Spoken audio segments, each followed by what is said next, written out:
Hello, ladies and gentlemen. My name is Tim Sudano, your favorite paranormal investigator. Welcome to the show. Today is our open mic episode. I think it's my first one, and no one's in the chat yet. So let's dive into our today's basic topic. We're starting out with aliens. I'm going to be highlighting the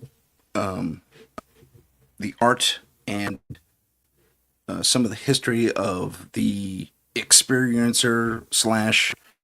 She calls herself ambassador from Earth because of her vast experience. Her name is Elena Danan, and not everybody is into her, and I get that. But her her experience, at least her story, certainly lends a pretty wide variety of. Well, hey, Heidi's on. She made it back from home. Ladies and gentlemen, give your love to Heidi. Send her all the good thoughts. She had a procedure, and she was a little afraid of it. And I told her she'd make it through, and here she is. So, welcome, Heidi. I'm so glad you're here with us. I hope I didn't throw you under the bus with the whole procedure thing. I just wanted to let everyone know that you face some hardships and you're still here, and we're very happy to have you.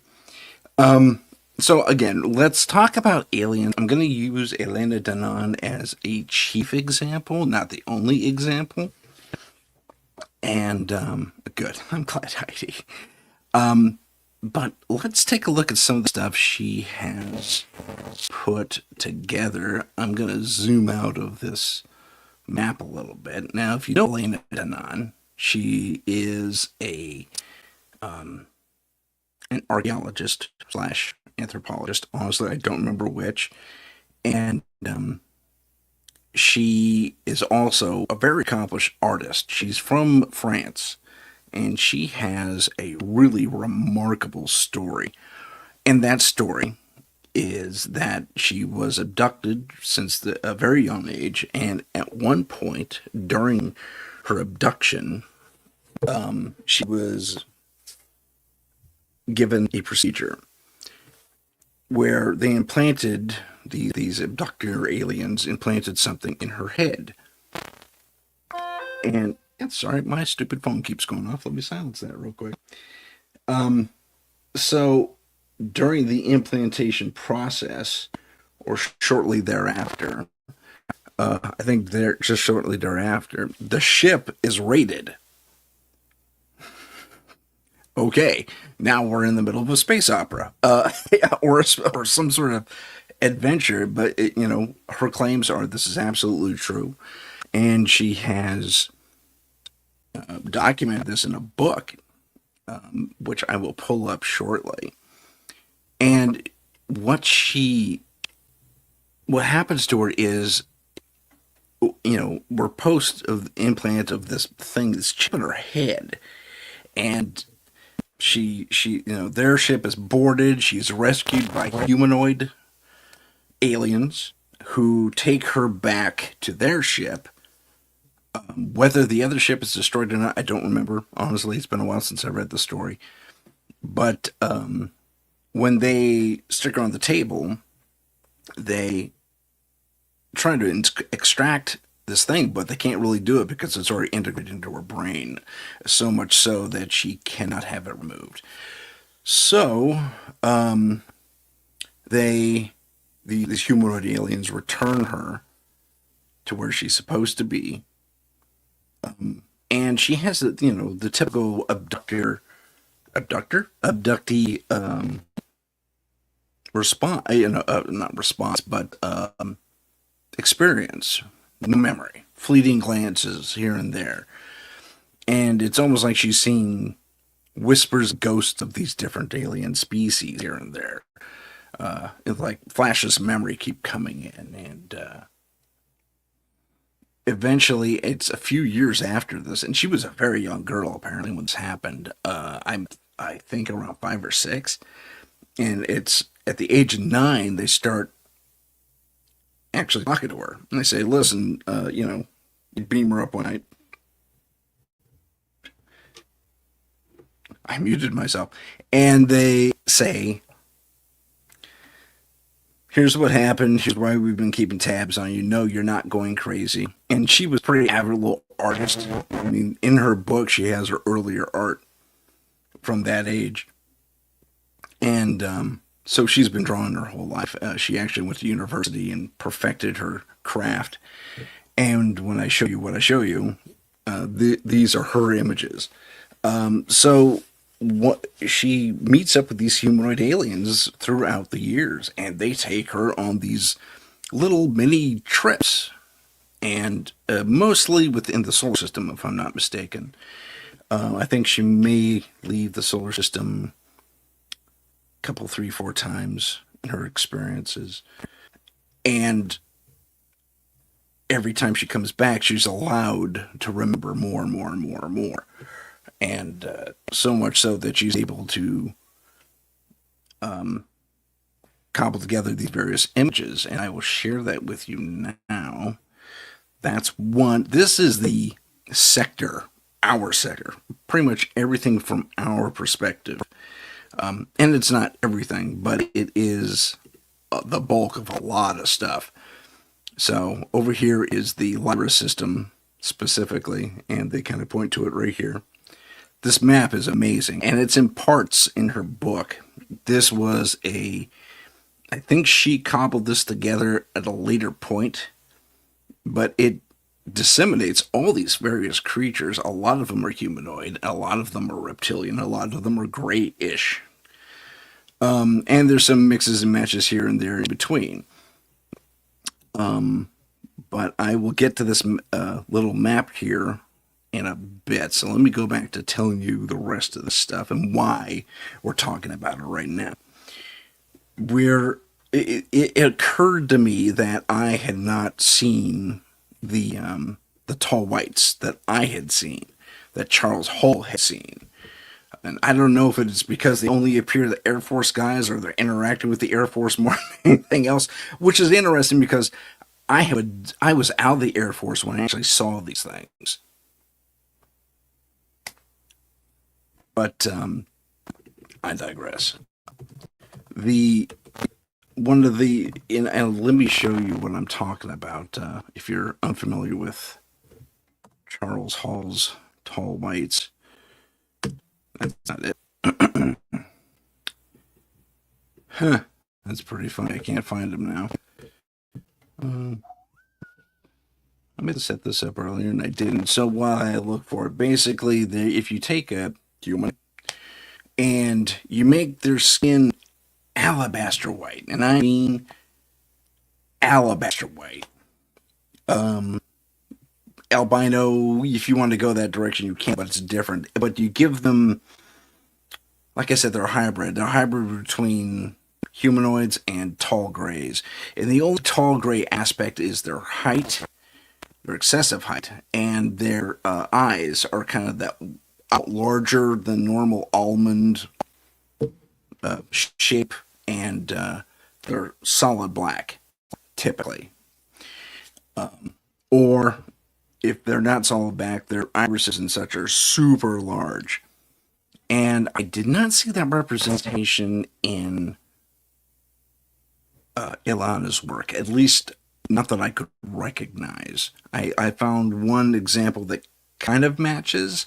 And the chief things I forgot until I saw someone else's rendering of a tall white is the bridge of the nose is ever so slightly wider, which is interesting.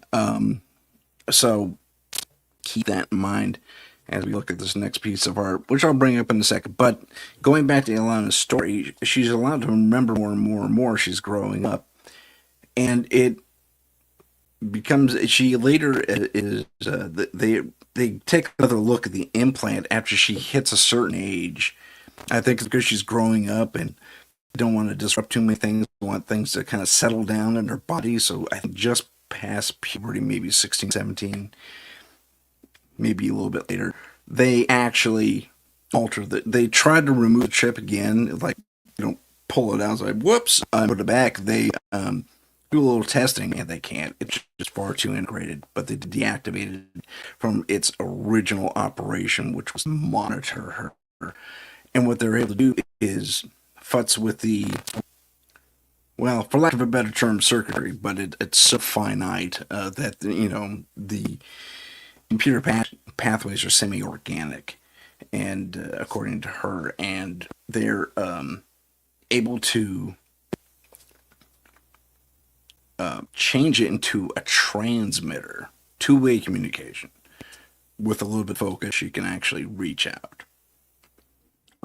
And that's, for me, where it gets a little bit fantastic, not outside the realm of possibility at all, and but it hits the fantastical part for me right about there in her story. I'm not saying I disbelieve her. What I'm saying is it's,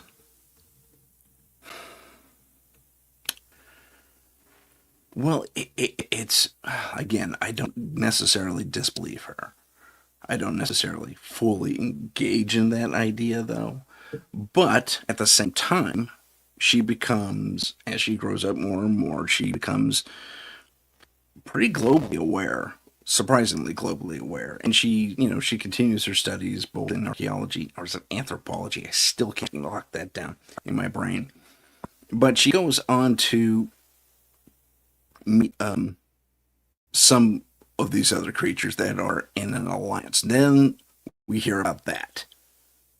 Hear about the Galactic Federation. And we've all heard of the Galactic Federation from other sources outside of Helena Dunham's experience, which is super intriguing to me. So now we have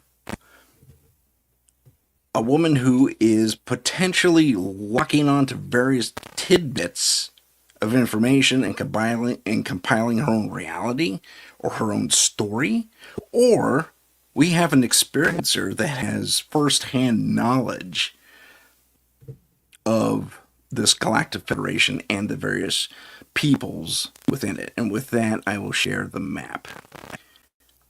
Again, this is just reference material from her book. So I didn't make any of this up. Let me proceed to show that to you. Here's her map. And it's a sector, it's pretty much all the star systems that we can see in, from Earth. So, there's Cephas and Andromeda and Cygnus and Pegasus and all that fun stuff. Ursa Minor, Ursa Major. And I'm going to focus on Ursa Major for just a minute.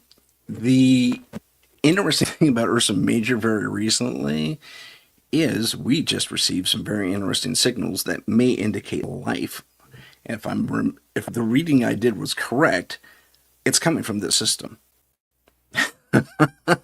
Which is, so essentially, the Big Dipper, essentially. Just outside of it, actually.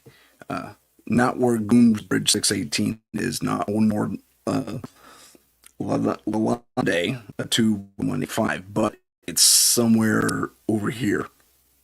Somewhere. Or it's very near it, like about here, if you can see my cursor at all.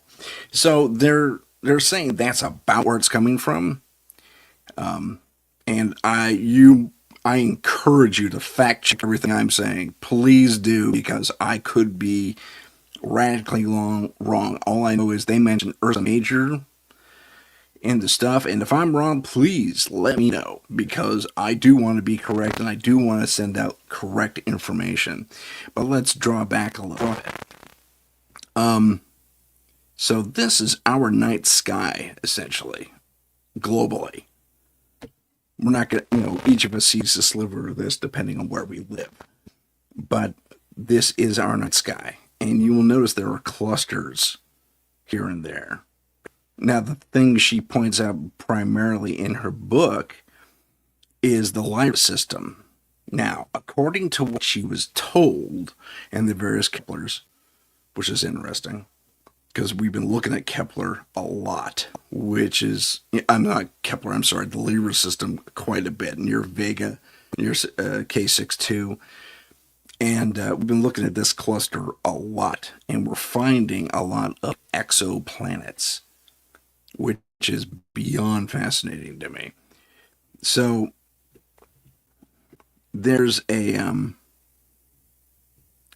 yeah, I Heidi asked me an interesting question. Let me put it up. She asked if the Bootes constellation and Arcturus are on the map. I believe they are. We can look for it real quick. So let me close that. But as we get into not only Elena Danon's story, but the basic story of the various alien types out there, we have to kind of take some of this with a grain of salt because none of this is absolutely confirmed. I know what I saw, and I'm going to show you that individual or something very close to that individual. And they're way down here. You'll notice she makes references to some things that are a little more familiar to us. In this case, with the X-Files thing, it's a metamorphic creature that lives somewhere on X1Z in the telescopium area near Corona Australis in the Sagittarius area, which is fascinating. But here we go. There's this gal here, kind of angry looking. The wider nose of the bridge, the slightly almond-shaped eyes. I did not see the eyes on these creatures. The way Carl described them, they were blacked out. I did not see blacked out eyes per se because she had wrapped around sunglasses, the little girl that I saw, as did the mother figure. But they both had that nose. I'll never forget that. Although somehow it got erased from my recall. I'm not saying there's any conspiracy there. I don't think anyone knew I was looking at them. But, so this is the creature that comes closest, but not quite there. This creature comes from an area, I believe, from here, in the Minza area, Volanus, Alpha Menese, that type of stuff. So sometimes you'll see Elena draw the ship type that is most common with the creatures she experienced and that we sometimes experience down here. If you want to look at the Nomo, for example, you'll notice they're aquatic. That could be what we've been seeing. We've been seeing a lot of mermaid references lately. Even in modern history, it could be these creatures, because apparently every single creature on this map in its entirety has visited Earth. Their species has, to one degree or another. Some people are on our side, some are not. I should also mention that this is based on Elena Danon's personal experience, stuff that was relayed to her. Sometimes it's cryptic. She may not always get it right the first time. She has a lot of corrections in her books, actually. And which said, you know what, I said this before in chapter 2, but in like it's a couple chapters later, she says it was cleared up for me later on that this isn't this and this is what, who these people are, and that they're not related to a given, a branch or federation or what have you. And you'll notice these different symbols here as I highlight them with my cursor. The red, the green, and this pinkish one here.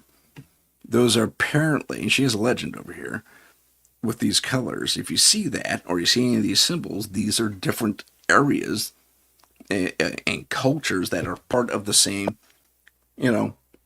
federation, alliance, what have you. And so she has a pretty complete map. Now, will say that she has a number of things that are. Let me bring myself back up here. There are a number of creatures. Yeah. Oh, Heidi has talked to me about all kinds of things on the chat right now.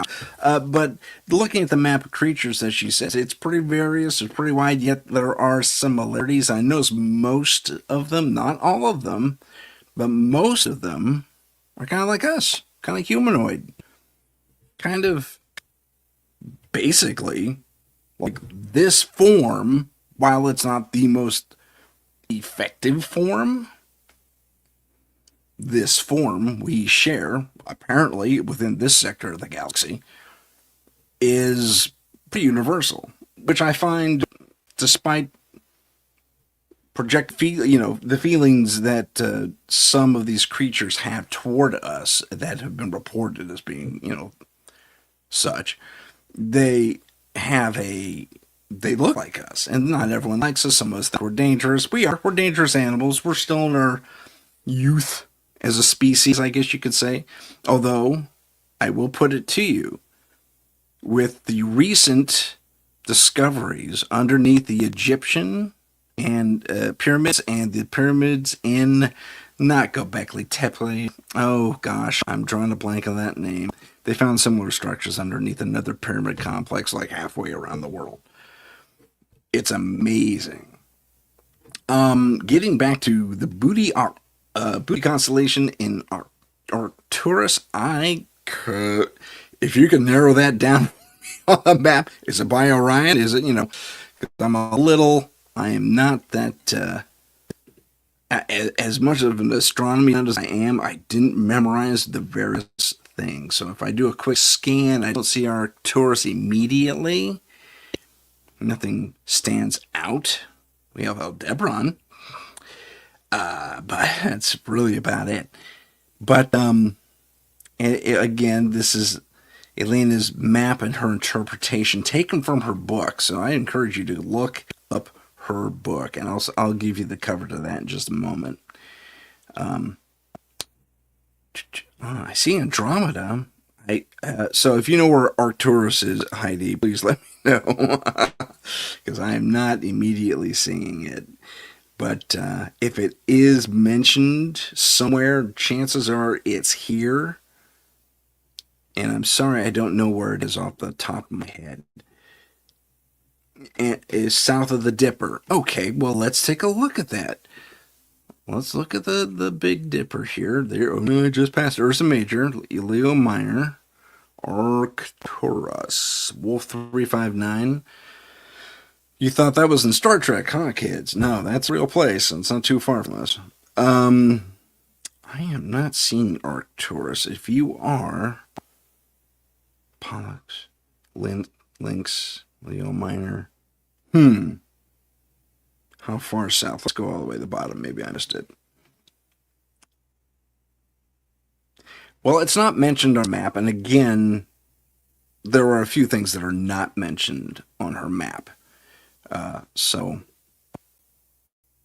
let's take, again, you have to take some of this top left. Oh, found it? Top left? My left. Top left, my left. Well, our left, really, because we both look at the same thing. I'll look again. Let's take another look at that. Sorry, folks, I didn't mean to turn this into a top left. Top left Arcturus. Do you see it? I wish you could just jump on here with me. Top left. Booties. I found booties. There we go. So Arcturus can't be too far behind there, right? Okay. I found booties. And there's Arcturus. Wow, good eyes. Fantastic. So they are here, and this, if we follow this line, is roughly what they look like. And if they're in blue, they're on our side.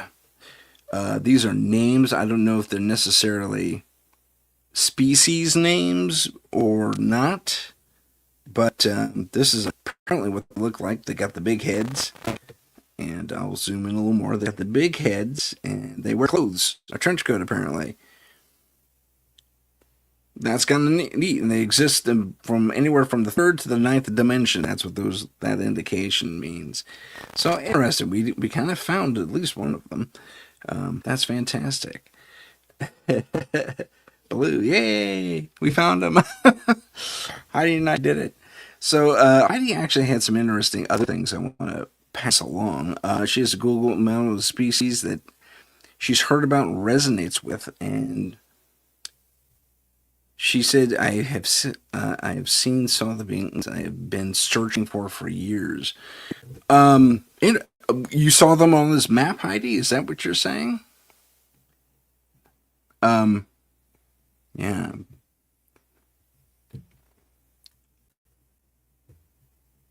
Hold on, she's interested. She said some interesting things. So I imagine this is through meditation. I don't know, Heidi. Are you an experiencer? I didn't know you were. That's interesting. The Jedi people, or the strange lady with the long limbs, and unless I had a weird walk, that nose, and the facial features are similar. So we may have seen the exact same creature. That's very interesting to me. Fascinating. Um, that's what I've read. Know your own. Okay, yes, she has actually experienced these creatures. That's fantastic. So I imagine live. I'm sorry. You know what? I gotta hide that comment. There we go. I know how to operate my show. I promise. So as we explore this map and we're looking at these various creatures, I'm seeing similarities. We're humanoid. We have a couple insectoids in there, the mantis people. And we have one creature, let me go back to the map again, that is, it's interesting how you take it. There's this creature here, Negugugamak in Nomopo. So you see this goofy looking squiggly creature here? If you've seen the movie Men in Black, hello.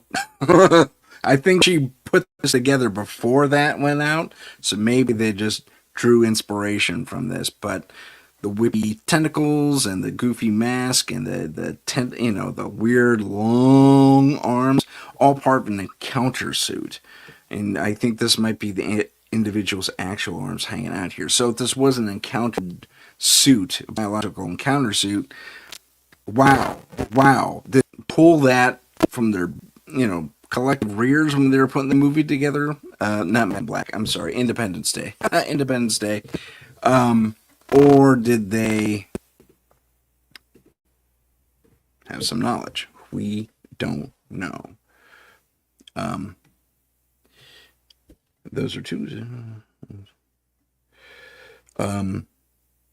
They are blue. Sorry, I'm catching up on Heidi's notes. Okay, yes. So it's interesting. Now, let me also point out something else on the map in just a little bit. I'm going to take you into the nerdy land of Star Trek briefly, and I'm going to talk to you about Gene Roddenberry. Whoops. And Gene Roddenberry apparently was part of a clique of other writer producers also in the sci-fi arena. And at one time they were having was it a seance?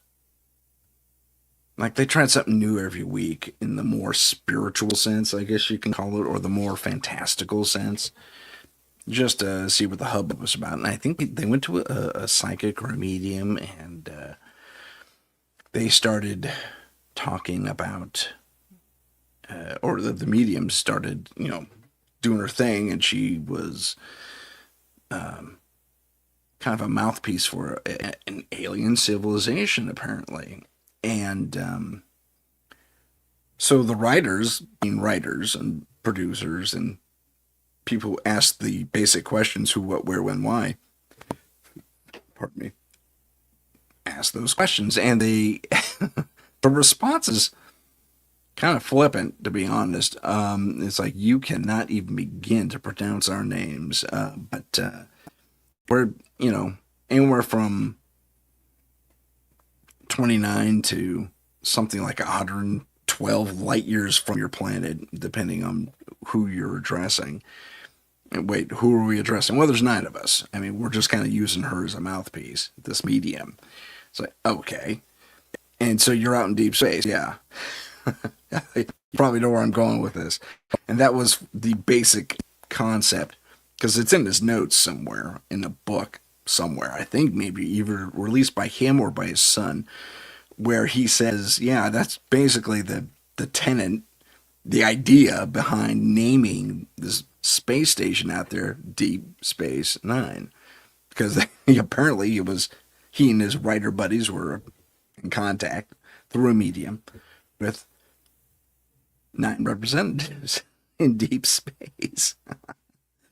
So, fun little fact there. One of the other interesting things I find about when we get to these different species and who they are, and I reference my Uber boss, Joe, who runs UPRN. Joe is part of ICAR. He founded it. He used to be with MUFON, and then he moved into his own sector of research and reporting. And is, yes, Heidi, wow, big time, interesting stuff. For sure. So they were out there. Nope, hold on. I jumped the track there for a second. Joe is on the Outer Realm tonight. Yeah, definitely watch him. So Joe started this his own thing called ICAR, and I cannot for the life of me remember what it's called, but I mentioned this to him at one point. Maybe I had him live on the show once when this happened. It was just he just kind of blew through the subject a little bit, but I asked him about Elena Danan and what he thought of her interpretation of some of the more nefarious reptilians. And I'll bring this up again because it might be worth taking another look at. If we go up here and we look at this guy right here, I don't know if that's his name or if that's his species name, but there's a classic Draco for you. Classic Draco. The reptilian look, the wings, the tail, all that fun stuff. And what Joe has to say about the reptilians is kind of interesting, mostly based on his reports from the abductees he's interviewed. And over the years, he's had several of these abductees, actually, since they're taken regularly. It's almost like clockwork. Excuse me. And the primary abductors, if you will, are the tall grays, the Dracos, and sometimes the humanoids, but mostly the grays. And so he hit upon something at one point, and he says, let's have our abductees just kind of focus, do a little mantra to themselves every night before they go to sleep. And when they're abducted, they can ask this question and get a response. Because they do reverse hypnosis every time they suspected an abduction. And every time they knew for a fact there was going to be an abduction. So they put the word out, and their network is vast. They have at least something wild, like on the order of anywhere between 5,000 to 10,000 abductees on their roster who help them out with this investigation. And so the little mantra to ask this question or ask another question, they keep getting responses. And now we know with relative, I wouldn't say accuracy, but we have a relative general knowledge of how the larger universe works, or at least the larger galaxy. I wouldn't say universe. But it looks like we are really kind of special. That the ancient alien theorists out there, whether you're talking about the TV show or other folks who are less popular, might, if not truly do, have things right, that we were seated here. Now, let's briefly break off from our alien species thing and let's tackle that, because I feel that there's far more to that story than it's being led on, or that we are truly in the know on, because we are finding way older stuff as far as buildings go that are lasting hundreds of thousands of years, made from stone work primarily, but it is laser accurate. It is huge. I mean, monumentally huge. Monolithic, to be completely honest. And and I wouldn't say Stonehenge falls into that. I think that was probably more of a, well, I don't know, potentially more of a human construct.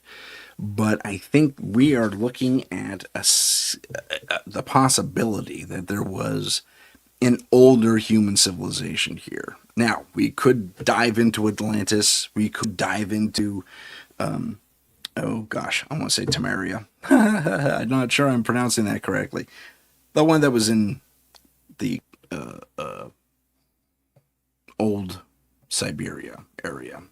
Tamarian? Oh, Heidi, maybe you can help me out with that. But there's a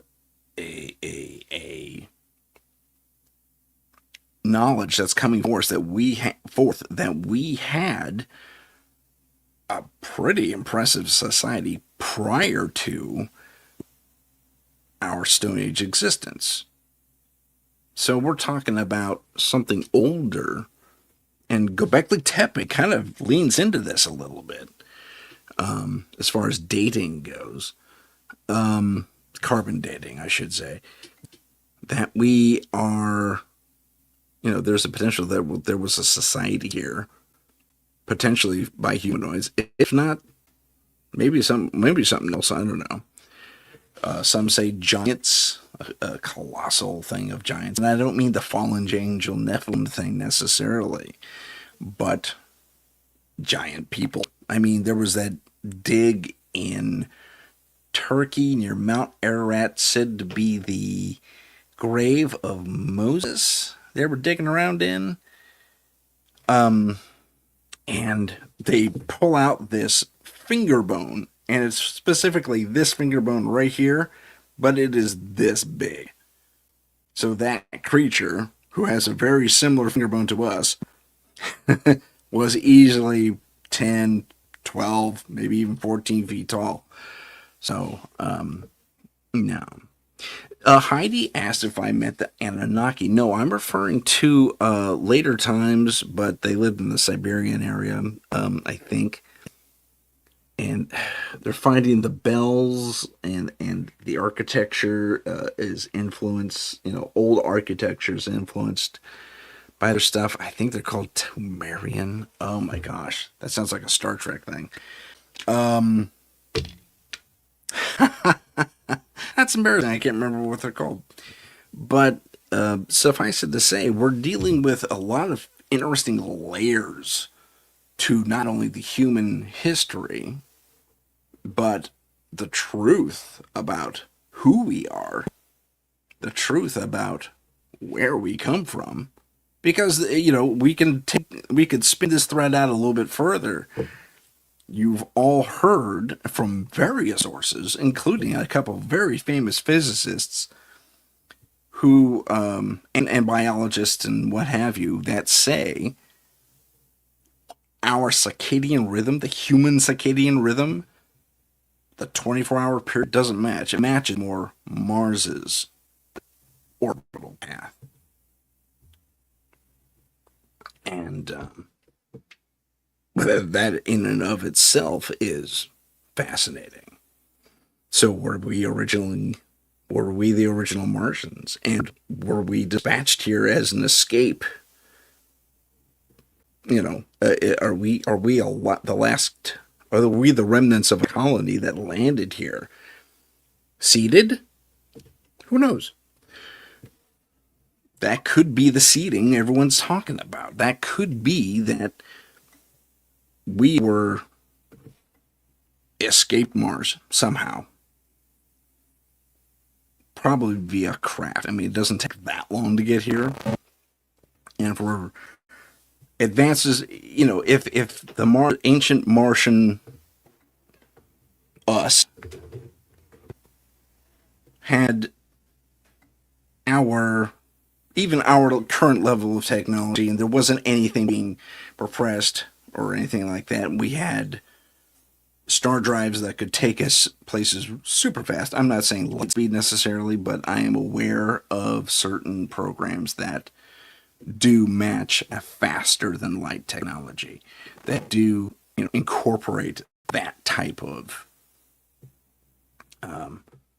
like I said, technology. So it's interesting to kind of take that into account if we didn't have any restrictions on this other world.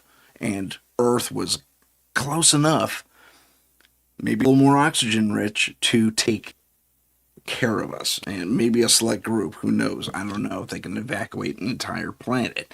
If you look at the surface of Mars, it looks like it had a massive, massive like the Val Marineris looks like an impact site. Holy gigantic impact site. That's my personal take on it. I worked at NASA for a little bit. You can take that with a grain of salt too, because I do not have a doctorate in astrophysiology or astronomy, astrophysiology or astrophysiology for that matter. But we're going to bring a lot in. If that is the case, if we are the descendants of that Martian humanoid culture, and we were basically knocked back to the proverbial Stone Age, that's not to say we wouldn't retain our knowledge. That may be it may be that we kind of picked up where we left off on Mars as best we could, and that again, we're following a really weird thread here.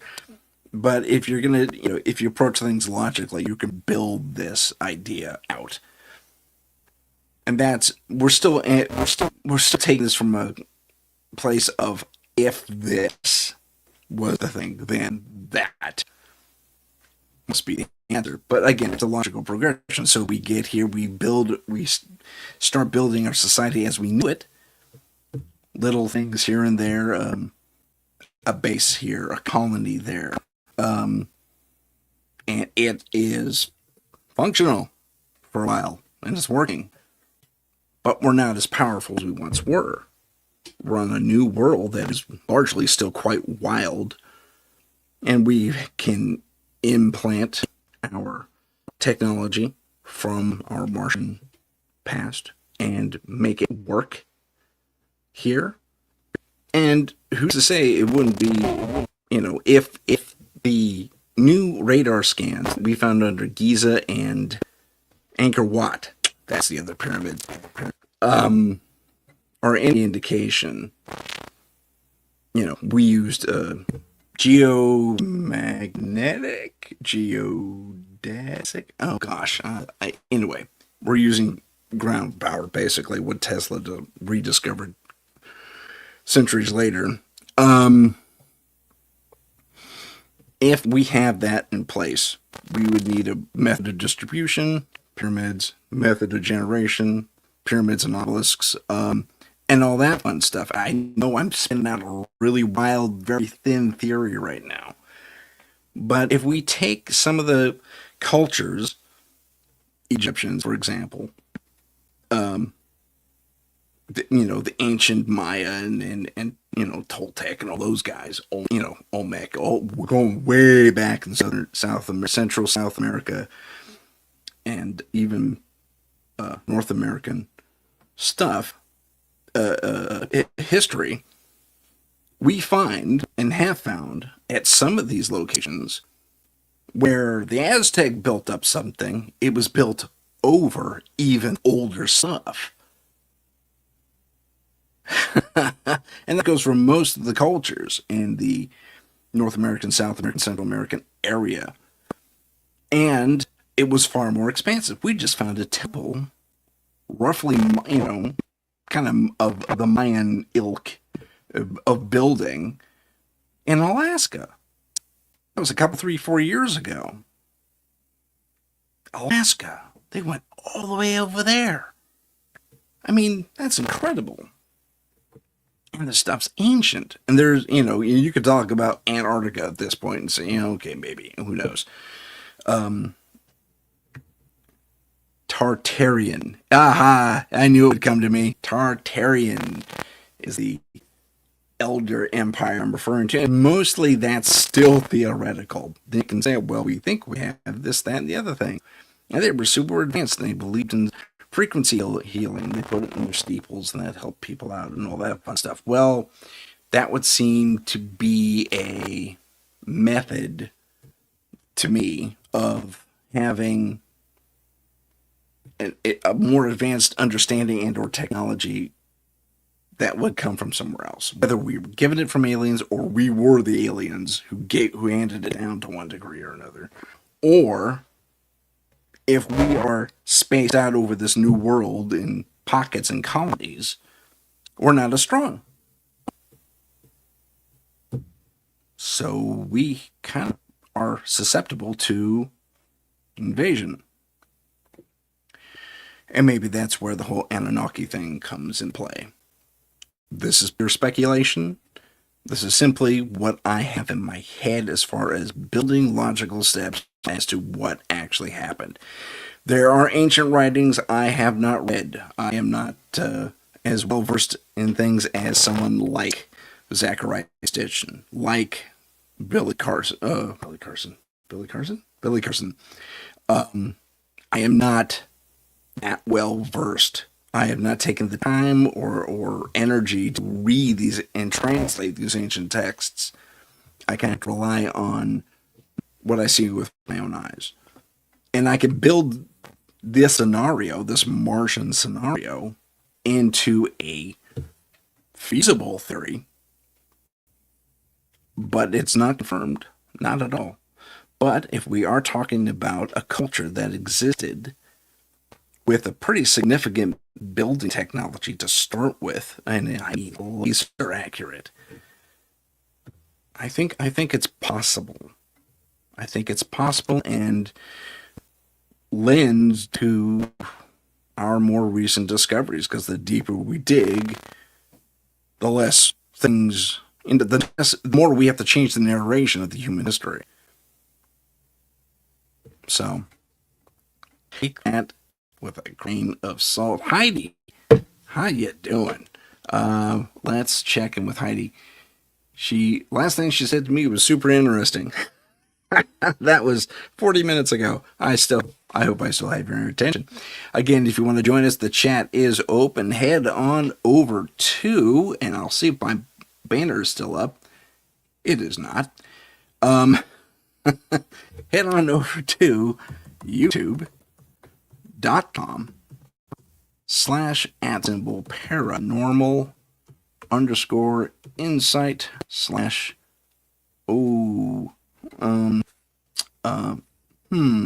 streams. That's what it's called. I hope I spelled all that. Okay, so scroll across the banner. I'm adding the banner right now. Here it is. So go there. That's supposed to be paranormal. Let me edit that. There we go. Streams, double checking. Yeah, we're going to save it and we're going to go for it. So go here if you want to join the chat. Heidi gave me big happies. She's very excited by this topic. So let's briefly go back to Elena Danaan. And I want you to take a very, very good look at this really just spacious and this is like 6 pages that were cut together to make this map. And I have to say, I am impressed. I mean, the various creatures on here, I'll show you some of the weirder ones too. You'll see some creatures that are kind of, I mean, these guys aren't exactly that duck-billed guy there and whatever's going on here. We've seen this dude before with the long heads, the Egyptian-like stuff. And I'm not sure if that's a name or a species, but apparently they come from Kabbalah, which is intriguing. But let me show you someone else. Okay, spiky faced guy with a weird skin condition, kind of looks like a Lopso with a crown of thorns. He's in red, probably a bad guy. The duck-bill guy over here, 50-50 with us. We have a lot of humanoids, a lot of elongated headed people, and then we come over here to these people. Again, it's in French, and my French is horrible. If you know it, go ahead. But apparently, they exist on multiple dimensions across from ours into far higher stuff. And then we're going to come over here. And every time you see these ghostly looking guys, it usually means they're operating on a higher dimension, which is fascinating stuff. And then we have the bird person, which is fascinating. Another bird person, also fascinating. They come from, well, if we follow that thick line, from the Orion area. Mintaka. And I will say near Bellatrix, which is interesting. And Beetlejuice, or Beetle guys, however it is you want to pronounce it. And there's guys with the flashlight eyes that fly around in this. But you guys are intriguing looking. But one thing I want to draw your attention to is that if Deep Space Nine was garnered from a communication through a psychic speaking to alien people, I want you to take this into consideration. See this symbol back here? It's a symbol or a ship or both. I'm not sure which. But I want you to look at that name, Tal Shiar. Now that, my friends, if you're a Star Trek fan, just set off all kinds of little alarm bells in your head. Because the Tal Shiar in Star Trek world is the Romulan, not special forces, but kind of like the Romulan version of the Gestapo. Which I found super fascinating. So if we found various ideas and species taken from Elena Danon's work used as science fiction stuff, are we dealing with what the term escapes me, but I'm going to create my own. And are we dealing with a form of programming where, hey, we've seen this before. It was on our favorite sci-fi show, so it's got to be okay. So we've seen it before. I mean, take the Star Wars Cantina. Wow, that's a diversity right there. Take everything in Star Trek. More diversity, including cat people. Not bird people, although they did have that name, but cat people. Fascinating stuff. Interesting things to ponder. And Heidi said, yes, the aliens, the bird people. Yeah, they're fascinating. It's fascinating. And it's interesting they're in that cluster way over there. So let's get back to my happy smiling face. Hi there. And let's maybe think about taking an early break. And we will be back very shortly after these 80 seconds. And then I'll talk about my book. A little bit of self-promotion, but it actually ties into our topic quite nicely. So we'll be back in 80 seconds. See you soon. This is the United Public Radio Network, 107.7 FM in New Orleans and 105.3 in the Gulf Coast. UPRN talkradio.com. Esoteric programming at its finest. Our symbol, the trident, gifted to us by the priests of Troy Xenos centuries ago when one of the first monster hunting teams out of Corinth battled a contingent of Vrykolakas that had infested their temple. After the victory over the monsters, the head priest declared, "You are three lances acting as one, not unlike Poseidon's mighty trident of light." That would become our name, the Trident of Light, for the good we did and still do against the dark evils of this world. Available at Amazon Books. Follow us on Instagram at paranormal.insight. Stay informed on upcoming shows, ask questions, and see what chilling paranormal stories we're following. Don't forget to follow us on YouTube at paranormal_insight. Click the live tab to see our latest videos. Well, we're back. Hello, ladies and gentlemen. Welcome back to the show.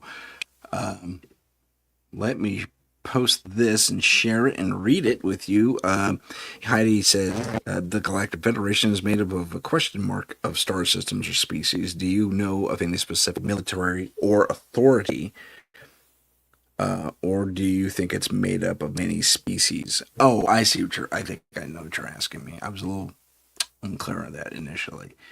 From what I understand, they are, and it's actually spelled out in the map. So, hey, I'll put the map up again. That's always fun. Various individuals may be related to, I can't find the interactive portion. There it is. May be related to each other in general because they kind of look alike and they look like offshoots of one another. Some have adapted higher dimensional existences, others have not. Others have live in strange conditions. Others are wildly different from us, humanoids anyway, and have their own little thing. But if we look at the legend here, blue, and this is again, my French is abysmal, but the blue means in our favor, or at least aware of us. They may have visited us, they may not have. Black means they're neutral when it comes to Earth. They may have visited here, they may not have. And red means they are against us completely and are not necessarily our buddies. So if you run into them walking around on Earth, maybe you should just turn around and run a different way. Now, we should also provide symbols here to denote the different, I guess, major factions that may exist within this blue, black, red dichotomy. So there is that. We have, interestingly, we have the Empire Siakar, which apparently has something to do with the Draconians, if that symbol right here is in the indication. Draconian lead is a guess. That's a guess. I don't know. We see the little person in here in the triangle, Council of Sync, which I think is more along the lines of the Ascended people. And there's one version of it right there. Blue guy, blue person, a species. So if you see the ones in the suits, on our side, at least according to Elena Danan. And I have to admit, Elena has put together a very comprehensive, very structured dichotomy. Dichotomy? It's structured when it comes to who's who, what's what, and where they live with us. I'll give you another example. Remember a veiny guy with the flashlight eyes who has a pyramidal ship? And this actually describes a ship that he interacted with some 25, 30 years ago. You see my little cursor right here. Whether he did not describe this alien, but the military base, the deep underground military base he was taken into on a remote island off the coast of Florida, does kind of speak to that being and his vessel. And you will notice that the lettering here is mixed between blue and red, according to Elena Danan. And her sources, it's mixed. Apparently there's two sides that, some say, yeah, the humans are okay. Others say, hang the humans, read between the lines, And then I want you to take a look at this guy, reptilianoid, weird big head. Blue, okay with us. Now, that kind of leads me to my next major point. And that major point is, as with every single individual here on Earth that we know, directly or indirectly, there's a mix. Some people are really good, some people are really bad, and there's all the rest of us living in the gray. So whether you're, the idea that all reptilians are evil, you like the way I put that? um, um, doesn't necessarily speak to, that everybody's that way. So yes, as Heidi put it just now perfectly, there is a balance in all things. Let's briefly go back to what I was talking about. But we still are. Okay, never mind. That transition doesn't make any sense. So I'm gonna do a little self promotion. That's not it. That's it. That is my first book, second edition of the first book. Timothy James S. Big secret, big let up. It's me. Not really. It's me though. It's available on Amazon if you want to go check it out. I need to come up with a better commercial, and I will in the future. But that book has I didn't mean to do that with myself. I meant to do that. No, I meant to do that. There we go. This book, along with its follow-up, has to do with a team, 3-person team of monster hunters. Now, the monster hunters here on Earth have a really long history. You heard the story in the commercial about the Bicola Cass. That's a really long word for zombies. I was trying to be clever. I failed.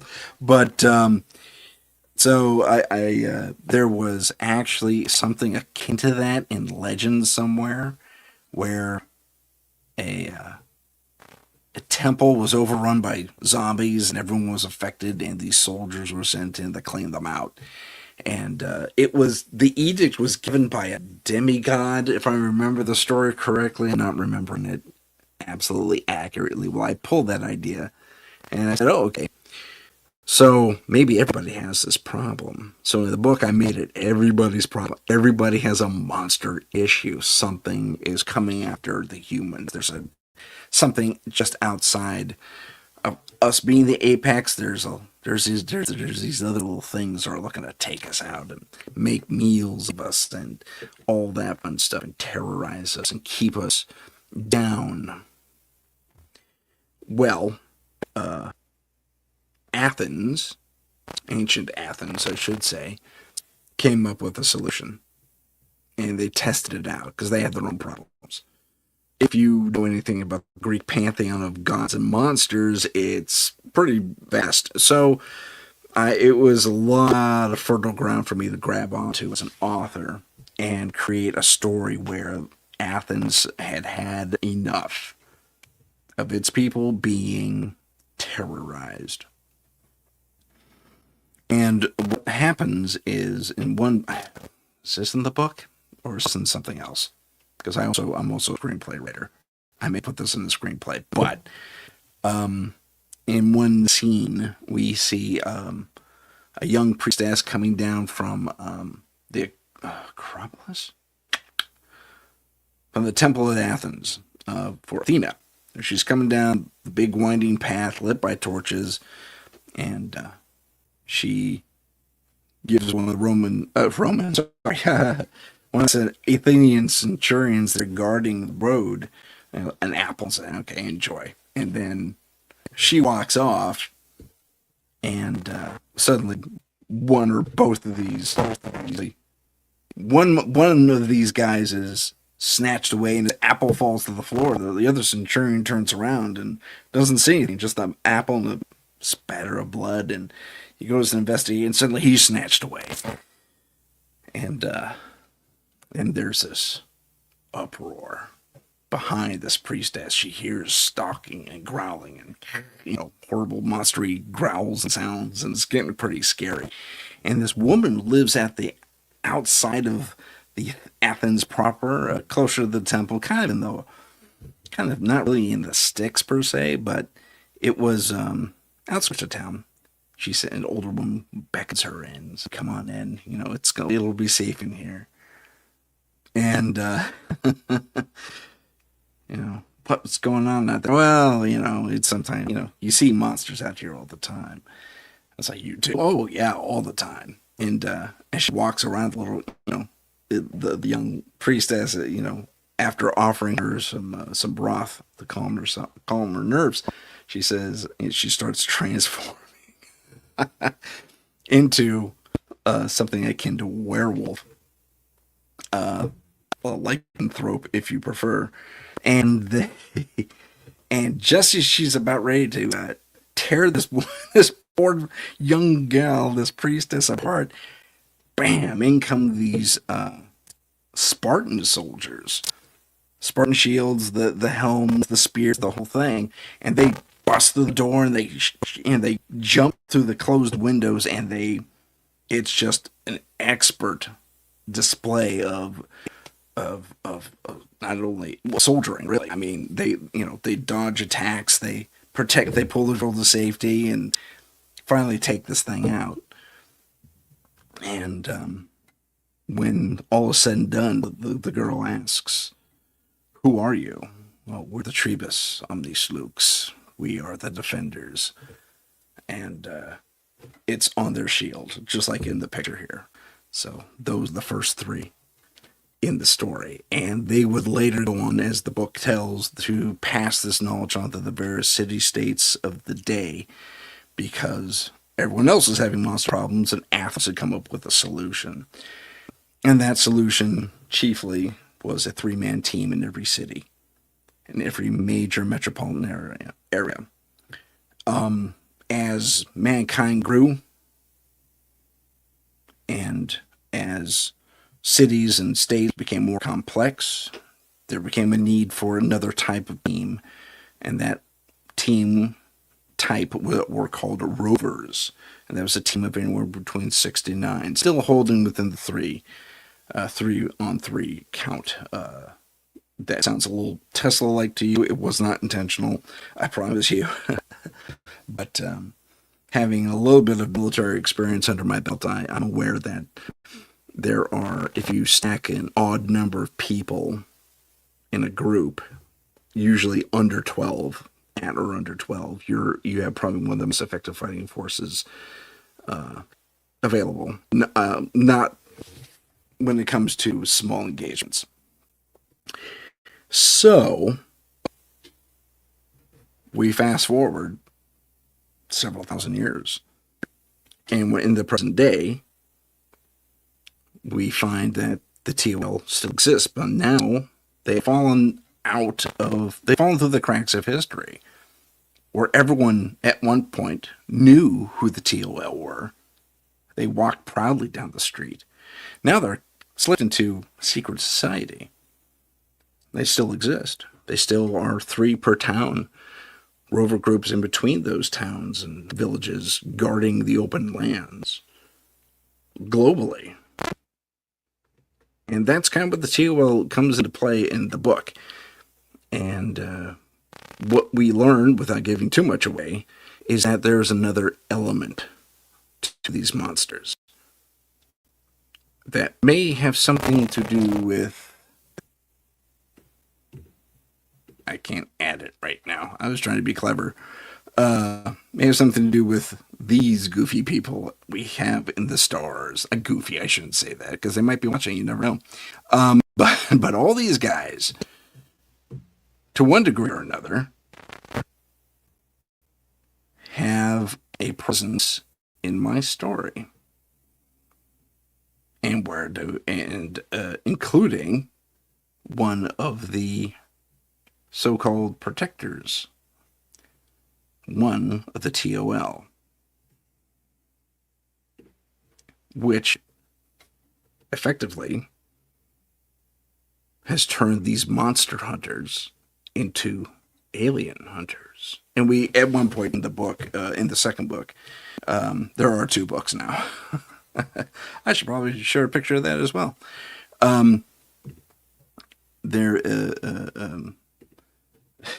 We discovered that there are several factors that, where you thought they were monsters, they really aren't. They were some sort of alien. Either someone abandoned, crash landed here, or someone who just kind of escaped their society and came here to live because they could blend in because they look human enough, that type of thing. And others do not look human at all. There are all kinds. It really is a Star Wars Cantina type vibe with a lot of attention given to the species we have here on Earth. So the idea is that if we're the dominant species on this planet, let's say squirrels, or okay, I'll take something from the book. Badgers are the dominant species on another planet. Spiders, big tarantula spiders, are the dominant species on yet another planet. Our level of intelligence, our level of complexity, building things, not just out of webs, but out of mortar and brick and steel and the rest of it. Becoming spacefaring over the centuries and all that fun stuff. So yeah, there is a lot of alien stuff in TOL. It's something I have slowly eked out into the world over the years. It doesn't have the biggest following in the world, but I do have my fans, which I'm very happy to say is the case. I'm trying to find the book cover I used for book 2. And, okay, that's basically it.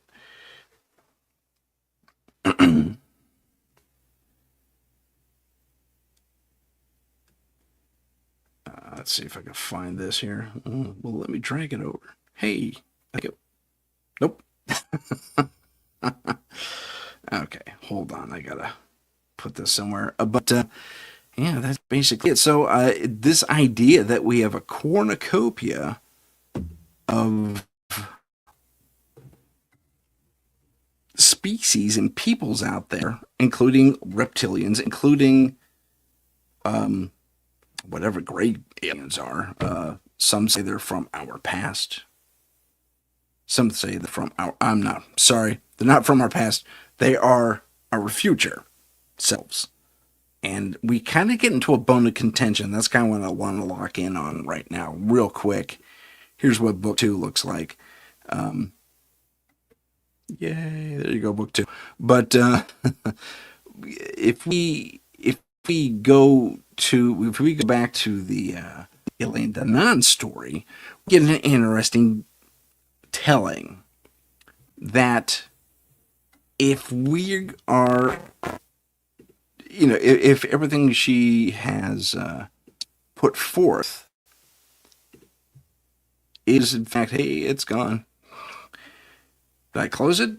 If we have in fact these various species out there, what's to say that they don't lay claim to Earth? So there's a story that has been perpetrated throughout sci-fi for decades. You may remember, not Space Above and Beyond. Was that it? Might be Space Above and Beyond. It was a one-season show. Basically, it was set about 100 years in our future. And this is in the 90s, so the math there. And we were at war with a spacefaring species that violently wanted to come back to Earth. And this species, and spoilers, I'm sorry, I'm going to spoil it for you because I need to get to our point here. That species was reptilian because they were here first.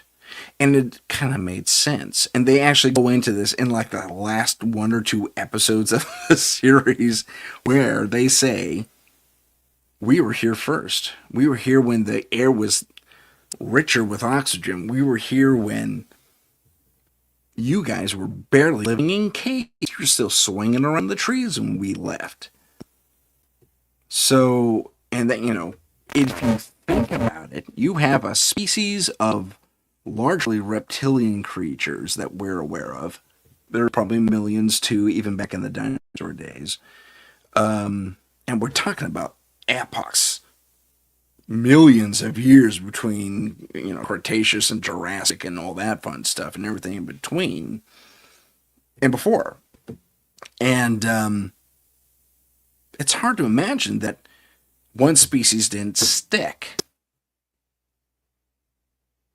Now, one species didn't progress forward to a point to where they were using stone tools at first, woodworking, then metalworking, then more complex buildings, more complex methods of travel, dialogue, painting, not painting, but communication, writing, music, spaceships. Having a sense of adventure enough to realize that the world that they had enjoyed was changing over the millennia to a degree to where they could no longer sustain themselves. It was getting too cold. It was getting less oxygen rich. And this is the approach of the Major Ice Age that I'm talking about. Okay, we're dealing with the evolvement of the. Thank you, Heidi. She likes my covers. We're dealing with the evolution. There's the word I wanted to use, of mammalian creatures that could far easier adapt to the cold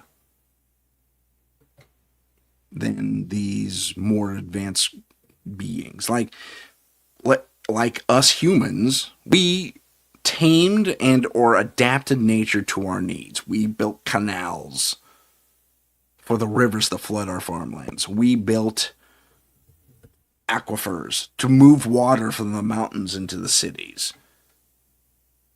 But we could not manipulate to a degree. Maybe now that is no longer an issue, but weather. I mean, the dominant flow of ice and all that fun stuff.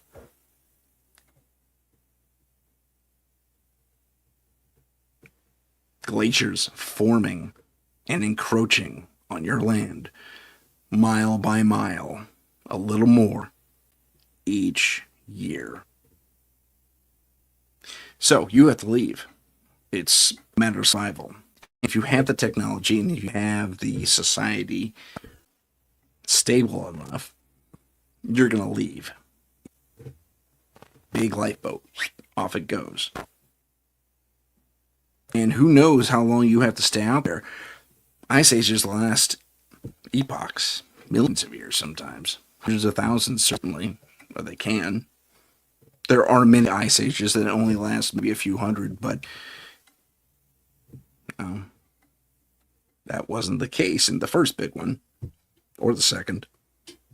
The third was a little bit smaller, and then there was the mini ice age that happened only, something like 15 to 20,000 years ago. And I may be wrong about that, the timeline, but it's something in that realm. So the story goes, these people left. These reptilian type people left. And when they finally returned, when the Earth is at a point, at least believed to be at a point, where they could inhabit it again, they find a bunch of simians and hominids, us, running around like we own days. The guys were swinging through trees when they left to build a surprisingly viable society. Again, we're talking about a science fiction show. But that science fiction show that was the first one to my knowledge that, and again, I think it was called Space Above and Beyond, that took that into account. Now, they weren't the first ones to use it. A few years later,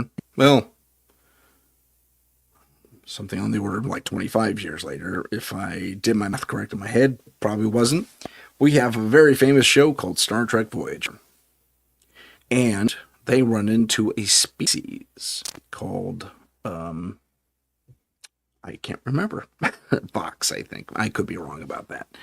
And they are reptilian. Moreover, we discovered these two doctors who are reptilian. They're speaking in this clicky kind of language that we hear lizards today go back and forth on.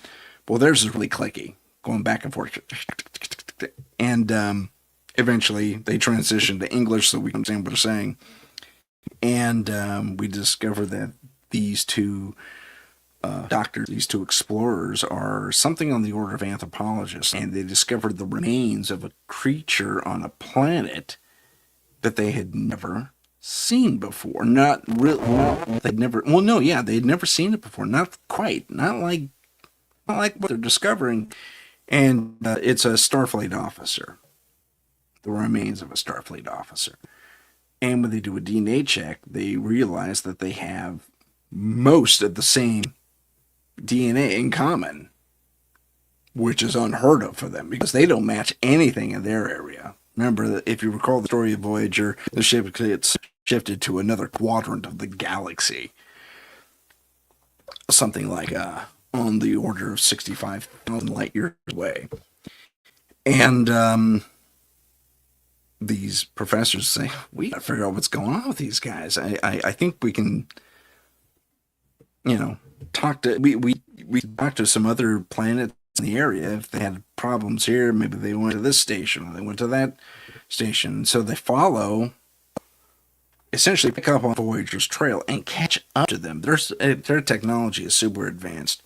So they have a method of propulsion that's even faster than what Starfleet's is. And they catch up to them. They kidnap Chakotay, if I remember. And Chakotay, being something of an anthropologist himself, realizes that, oh my gosh, you're not looking for another species here in the Delta Quadrant. You're looking for us. We're from way over here. Well, that doesn't match our records, the doctors say. I don't know what to tell you. But yeah, you're looking for us. And we come from way over here on Earth. Now, prior to this capture, it's kind of an... They captured Chakotay, and then... the reptilians captured Chakotay, and Voyager captures one of the reptilians. And analyzing his DNA, they realize the same thing. And so they go to the holodeck, and they build the character out, virtually. And they say, yeah, but he looks like, run a comparison with our historical database on every piece of DNA of every creature we've ever had in history. What does it most match? And it comes up with a dinosaur. A duck-billed dinosaur, if I remember correctly. Its proper name escapes me. But there you have it. And again, we have the story of a reptilian species that left Earth. And they weren't looking to return to Earth necessarily, but they were certainly looking to see where they came from. And in that particular story, they had a hard time believing they didn't come from reptilians. And why were reptilians still there? It's like, well, we don't know the story on that. So Space Above and Beyond kind of cover that a little bit more deeply. Now, we have three in my lexicon of stories here. The third one is everyone's other favorite sci-fi. I shouldn't say that, but it's Doctor Who. This is during the David Tennant years. And we happen upon, that species name escapes me as well.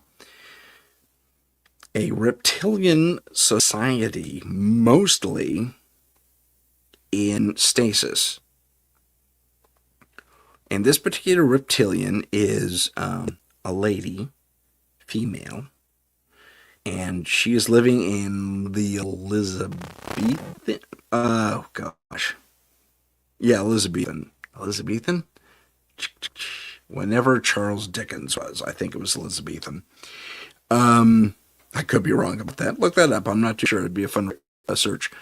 Anyway, also reptilian, also from Earth's distant past. Most of these people, her people, are in stasis, but the rest took off. So they left a minor colony on Earth in stasis, but the rest took off to parts unknown. And it's the third instance I'm aware of where they say the reptilians were here first. Developed things because they had billions of years to do it, didn't they? At least 1 or 2 billion years to come up with a level of technology that would make them starfaring. It has its possibility. It has its possibilities. So, with regard to Doctor Who, it's I'm an alien too, and they share that, and it's kind of fun. Anyway, going back to my book, I kind of took that. I didn't really follow that premise per se because we have 3 different examples in our visual fiction, at least 3 different examples in our visual fiction that kind of reports to that. And I kind of touched on it a little bit, but I decided to take a different bent. That's where I made every other species on Earth that are minor species, like lizards. There are reptilian species, but they're a little more. They stay dinosaur-like in there because they're just the most effective way to do it. And they're part of a coalition. They're in league with a badger species and an octopus species and a Sasquatch type species, actually. And all 4 of them from the same world. That's the only thing I can give away. So, but yeah, there's a spider species and a badger species, and there's a aquatic species. There's all kinds of fun things. I really had a lot of fun building the complement of alien creatures that exist within the universe of the books of TOL. But it was, definitely a passion for me to do. It was a lot of fun. And that's not to say that's not the case in reality, in our potential reality. Elena Tanan, in her experience, tends to steer. I don't know. It's weird. It's weird. To me, I mean, not that it is weird, but it is strange that there aren't more species, like a frog species, for example, or whatever. And maybe some species are from that. Like we have an insectoid thing in her lexicon, not lexicon, but in her map of various creatures. So it would be. I would think there would be other things out there. That's all. That would be my instinct. Maybe we haven't reached far enough out, because we're only dealing with a species map that. That goes in our sector. So basically, if you want to take Star Trek term, our Alpha Quadrant, for lack of a better term. Yeah, just ant and other insect. Yeah, there are a lot. That's what she said. Now, that's interesting. See, that's another little quirk, we'll call it. There's no mantis. I mean, there is a mantis species in her thing, but there's no, excuse me. There's no, how do I put this? There's no ant people. And we have gads of paintings regarding ant people. And not just here in the U.S. They're in Australia. They're in South America and Central America. Mexico area. I mean, most of the South American continent. And the Central American. Sorry. I should say, well, Hispanic is wrong because that's not correct. Everything south of Texas, pretty much Mexico, Central America, South America, they have these paintings of these people with their things, including the Native Americans here in the U.S. I mean, but there's no depiction of them in her map, which I I find that interesting. If there's anything I locked onto, it was that it was missing. So let's, we'll delve into her thing right now, actually. Nope, that's my book. Sorry. Having issues with the thingy. Yep, that's me. Adding to the stage. Okay, removing from the stage. Adding to the stage. There it is. Okay. But yeah, if you look around here, I did not see. I see the mantis guys here, the various species of mantis guys. I see this weird spidery dude from Independence Day, but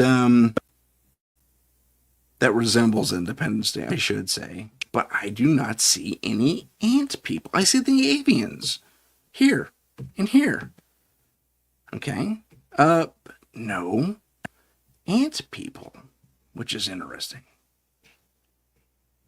So that they, and if you tune into the occasional Gaia report, which I've only seen clips of, I'll be completely honest with you. I do, they mention the ant people like all the time, and now there's this guy. I wouldn't call him an ant person, but he is quasi insectoid like with his structure here, Forcus aca, whatever he's called. But largely, I mean, I would consider that insectoid, would you? I wouldn't. Largely, they're humanoids, or human-like, sapienoids, or hominoids, or however did you want to put it. A head, 2 arms, 2 legs, basically. Pretty much across the globe, with the exception of this guy, and the other ones we showed up here. Oh yeah, this little guy. So, where's the ant people? I mean, there's this person. Maybe that's some weird. I mean, that doesn't look like something insectoid to me. I don't know. Perhaps I'm going off on a weird tangent.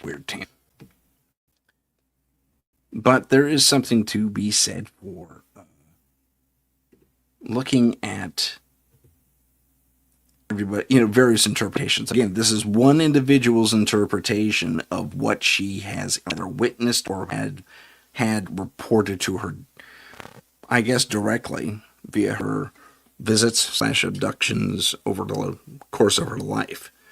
I believe she has a YouTube channel still where she gives weekly reports on what's going on, not only here on Earth, but how the aliens are perceiving what's going on here on Earth. There's, and Elaine is not the only person. There's the Bashar channeler, who is Alan. Oh, I'm skipping his name. It left my mind, but he channels this creature named Bashar. I don't know where Bashar is supposed to be from, but he is of the ilk of the notion. This Bashar. Thank you, Daryl Anka. It wasn't Alan at all. I'm so sorry. Thank you, Heidi. Daryl Anka. He channels Bashar. And Bashar says that the Greys we're experiencing are us from the future. I have a minor problem with that because, and I will cite my case, in the Rendlesham case, that is a UFO buzzed a nuclear facility at Rendlesham Forest, or near Rendlesham Forest, U.S. facility in England.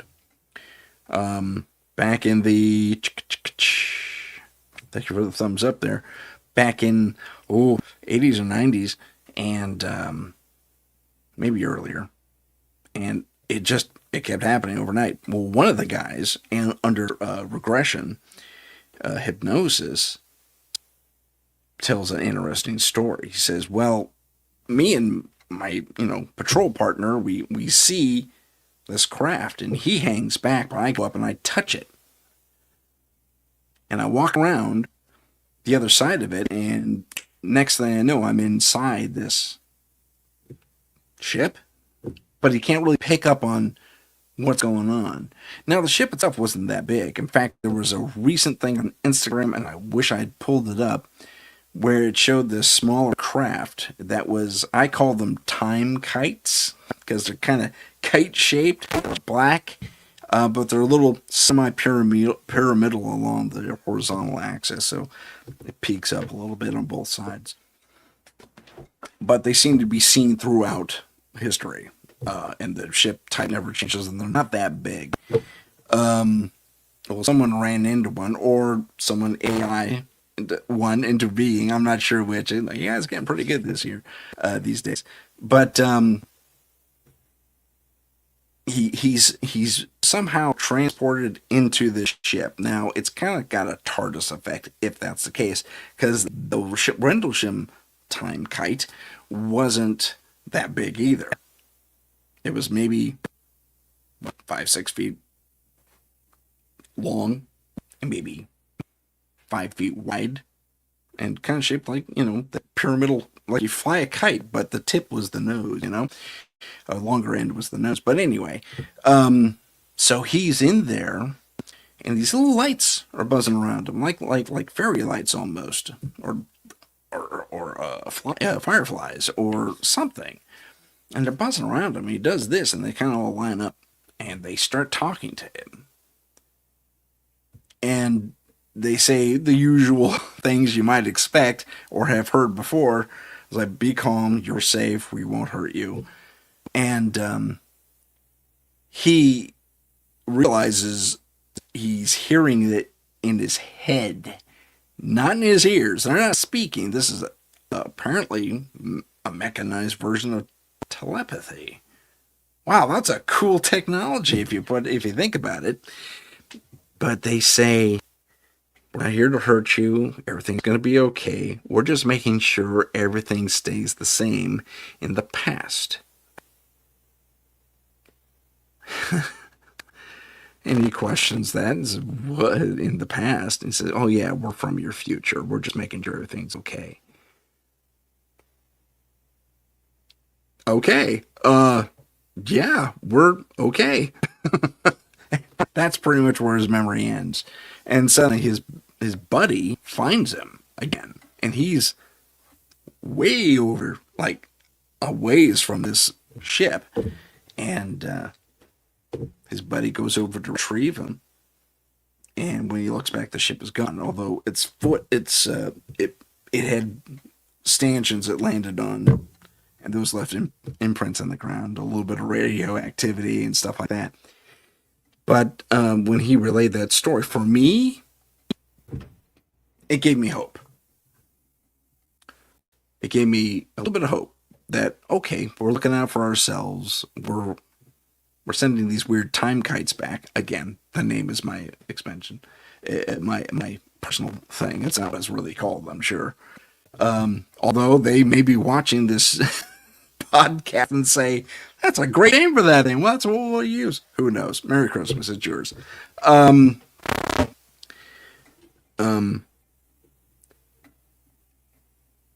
Yeah.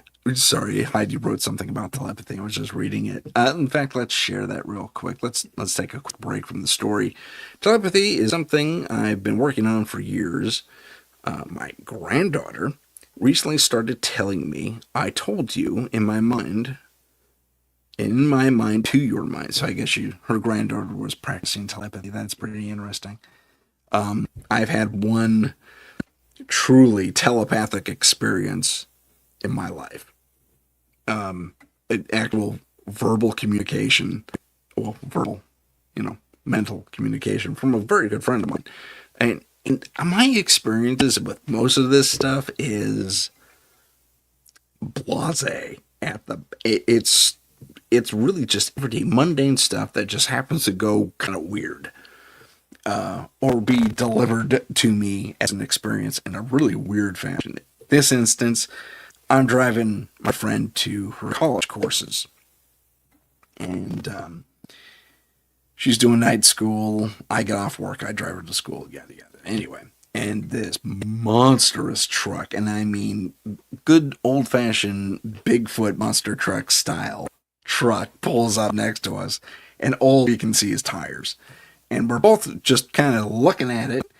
And I look back because I'm waiting for the light to turn. And she says, "Gosh, that thing's gigantic." And I said, "Yeah, I know." She looks at me and she's like, "I have something weird crawling out my ears or something." I don't know. She gives me this bizarre look. And I go, "What?" She said, "Well, why'd you say that?" I said, "Well, you said the thing was gigantic." She says, "Tim, I didn't say a thing." I said, "Dude, I heard you say it. Don't say you didn't say it. Are you trying to freak me out? What's going on?" And she says, "Tim, I thought that, but I didn't say it." I said, we went back and forth on this for a bit, and come on, really? Really? You're messing with me, right? "No, dude, I've never been able to do that except for one other person."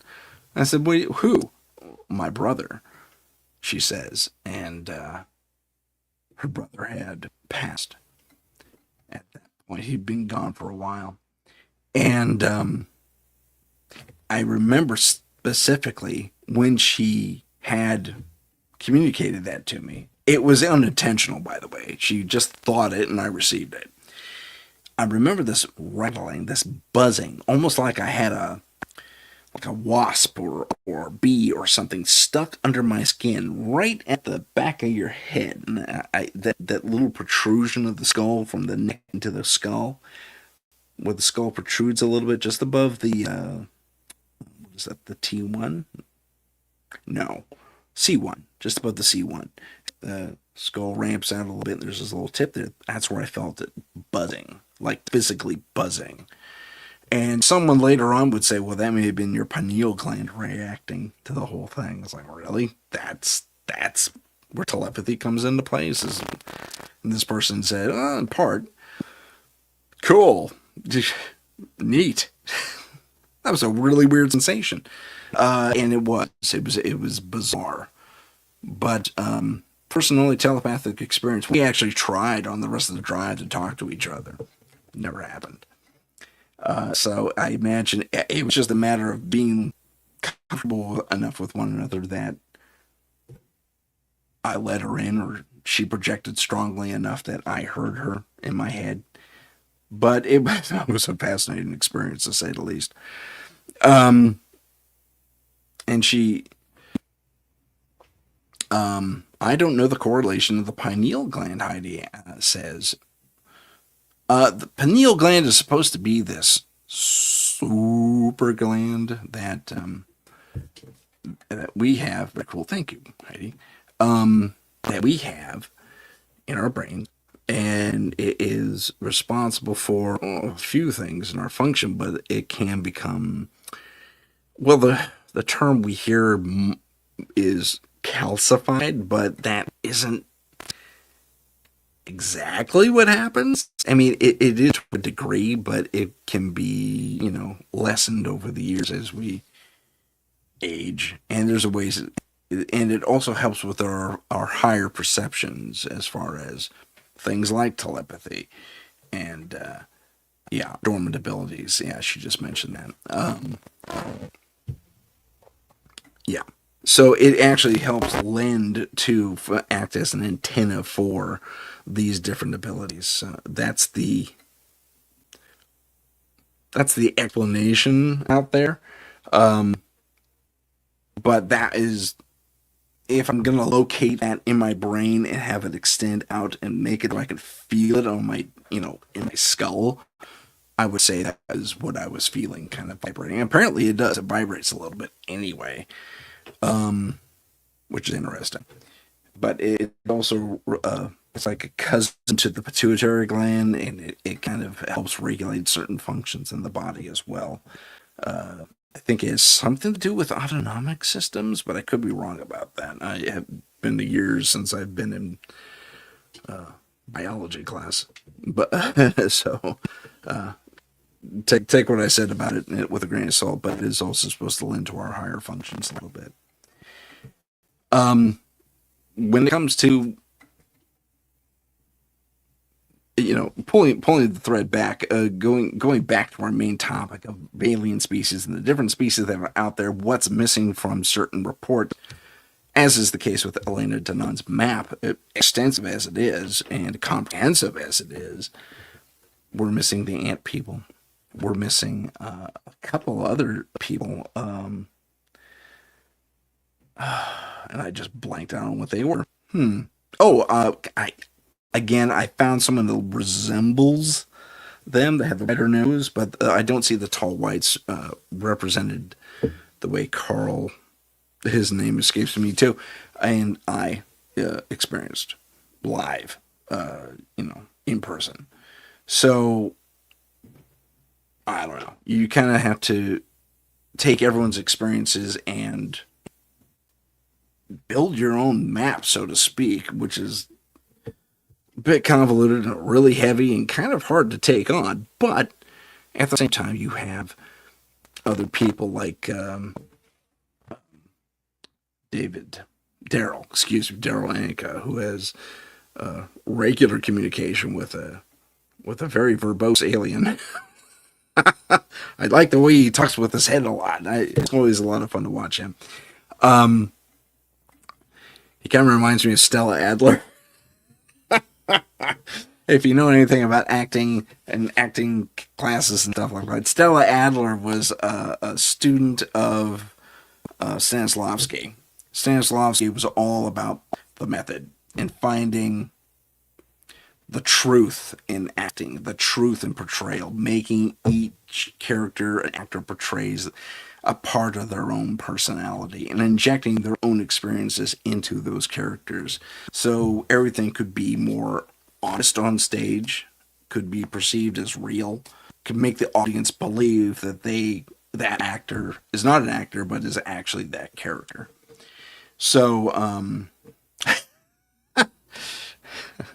Heidi made an interesting thing. But Stella Adler had this funny thing of grabbing. She had this big head of woolly gray hair, and it was longish, but it was a big mop, And she always used to grab it and just kind of tear at it as this is not how we do things in theater. And she'd get really mad and animated about it and try and pull her own hair out in the process. It was really funny to look back at it, because it's like, why is anyone taking with the blonde hair? Interesting. Sorry, Heidi said something. I was looking. I'll get to that in a second. But that's what Daryl's Bashar always reminds me of. He gets very animated with his head, which I find kind of interesting.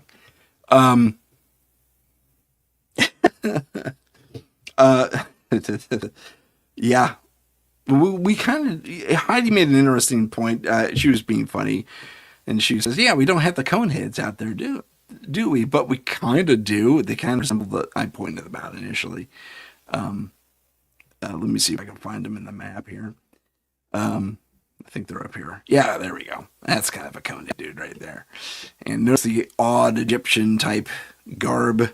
I find that interesting too. So this could be the basis for all the pharaohs. And they're from Capella, near Perseus, which is interesting. Just above Orion. And I think I've told my story about Orion 1,000 times, so I won't bore you again. But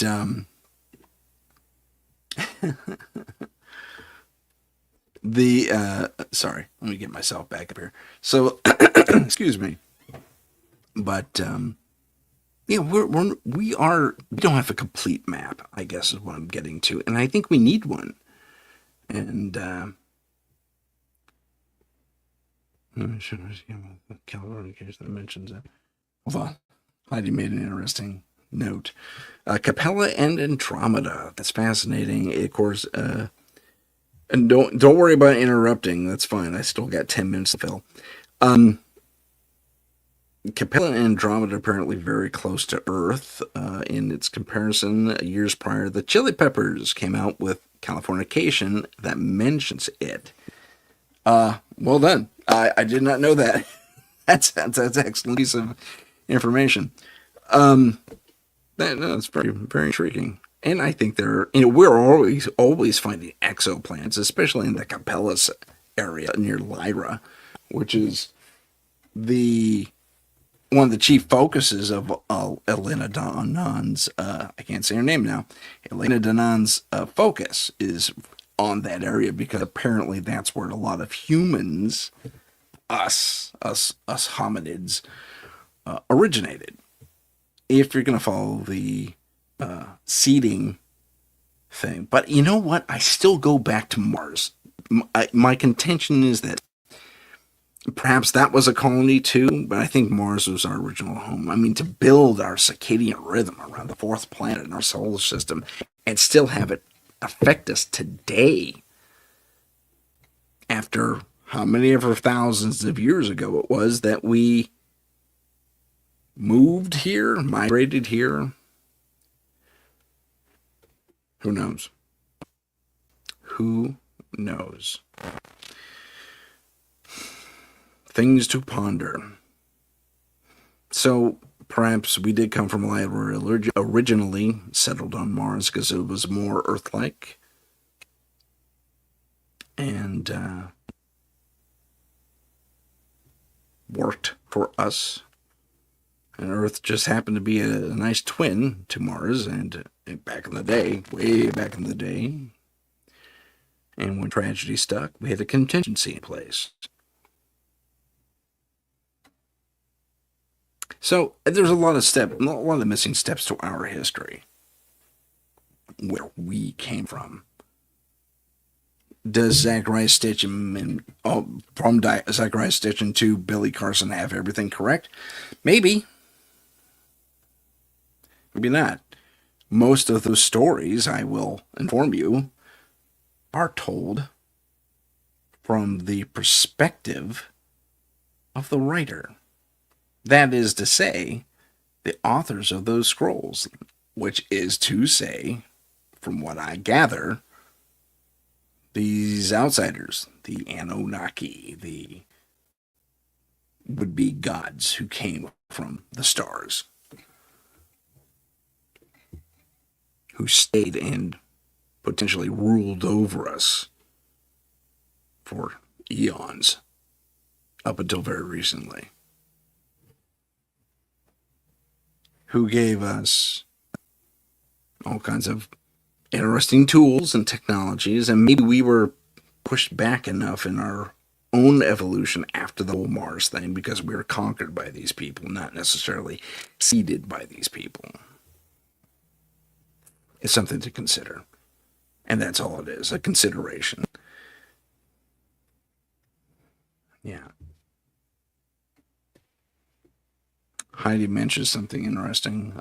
We've explored this to a degree that there are similar structures on Mars as there are here on Earth, the pyramids. And then there's the face of Mars, which, I don't know, depending on how you look at it, and what images you look at even, that, it would be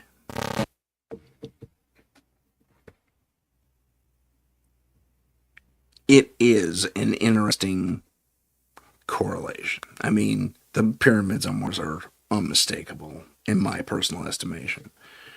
And yes, I worked at NASA. No, I'm not a professor there or a doctor there. None of that. Absolutely. I'm just a super curious and mildly educated individual who put two and two together and say, hey, that does not equal 4. It equals 20. And I want to know what the rest of those integers are that complete that formula. That's a really, God, I got lost in that metaphor so fast. Sorry about that. But, yeah. Maybe you can tell me what you think. Go ahead and put it in the comments on the YouTube. Tell me where we came from. Where do you believe we came from? Because I think the story is far more complex than anyone has really put together. Yeah. And a final thought. In general, the main contactees, the humanoids of Elena Danan, the one she's in touch with, she's humanoids, the Palladians, if I want to give them a name. I'm not sure I even said that correctly. Mark the reptilians as the bad guys. Now, not all the reptilians, even on Elena's map, are the bad guys. Joe, our manager, our boss here at UPRN, and leader of ICAR, and his major, all of his experience and research and all the rest of it would say that the reptilians are our friends.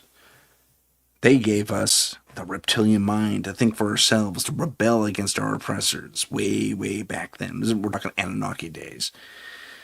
So I put it to you, friends of Paranormal Insight and me, where do we come from? Does religion and religious texts hold all the answers for you? Do you really think that all the pieces of the puzzle are there? Are they being kept from us, said pieces, said missing pieces? Are they being kept from us for a reason? Are they being kept from us for personal reasons? Possibly. Are they being kept from us because we don't want to know? We have bigger problems in the more immediate days here on Earth. Across the globe, we're all facing way different things. You probably took 10, 20, 30, 2 hours, minutes versus up to 2 hours. Listen to me pontificate and go on about alien species and their would-be agenda. What do you think is really going on? Heidi has a thought, and we'll share it. She says, one thought I have had was that Bible was translated by man, which with their own each with their own individual perception. That's interesting. It's a very interesting thing to say, because we all hear the story about the great Mysia, the council at Mysia who put this book together. The Bible I'm talking about. Prior to that, there was the Torah, which has a lot of history behind it already. So, did mankind simply interpret stories? By and large, it was written 300 years after Christ walked the earth. That's a long time. That's a lot of interpretation left to interpret.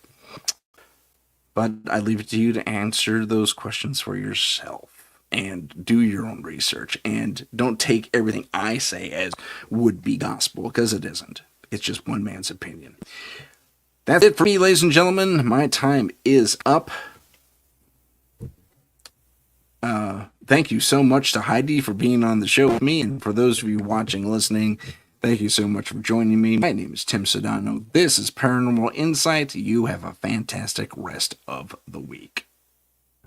If you have a paranormal experience that you would like to discuss on the show, please email us at paranormal.insight.podcast@gmail.com. That's paranormal.insight.podcast@gmail.com.